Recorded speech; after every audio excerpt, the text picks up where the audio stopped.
Hey, future finance leaders, ever thought about the ACCA qualification but felt haunted by the number of exams? What if I told you your existing Indian degrees could slash your study time and cost?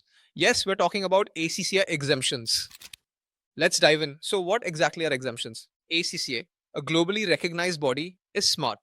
They understand you've already put in the hard work. If your previous studies covered similar content to ACCA papers, they exempt you from taking those exams.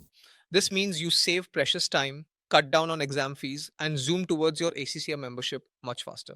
Let's start with our BCom and MCom graduates. Typically, you can expect up to 5 exemptions. These usually cover the fundamental papers in the applied knowledge level: business and technology, BT, management accounting, MA, financial accounting, FA. And for many universities, you'll also get corporate and business law, LW. That's a significant chunk of the initial exams you can skip. Currently, you may also get a conditional exemption even while pursuing BCom. So, if you have cleared 12th and yet to graduate, you could be eligible. Now, for our Indian CA community, this is where it gets really exciting. If you've cleared CA Intermediate, IPCC, both groups you're eligible for around 5 to 6 exemptions. This often includes all three applied knowledge papers plus taxation and audit and assurance from the applied skills. If you have a BCom in addition to IPCC, you might also get corporate and business law, taking you to 6. And for qualified Indian chartered accountants, congratulations, you get the maximum possible 9 exemptions.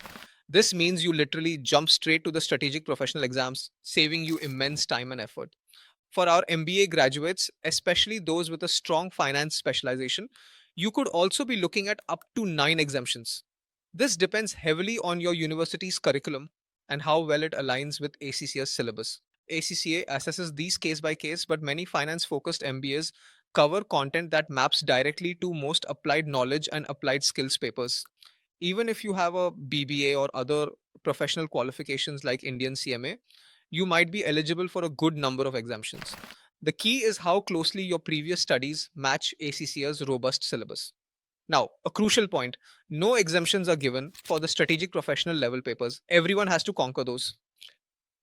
Also, remember, while exemptions save you overall costs, there are nominal exemption fees per paper, which are generally less than the exam fees. The best way to confirm your exact exemptions is to use ACCA's official online exemptions calculator. It's super easy, just input your qualification details and it tells you exactly what you're eligible for. So, what are you waiting for? Your accelerated ACCA journey starts now. Use the link in the description to check your exemptions. Got questions? Drop them in the comments below. Don't forget to like this video and subscribe for more amazing finance career insights. See you in the next one.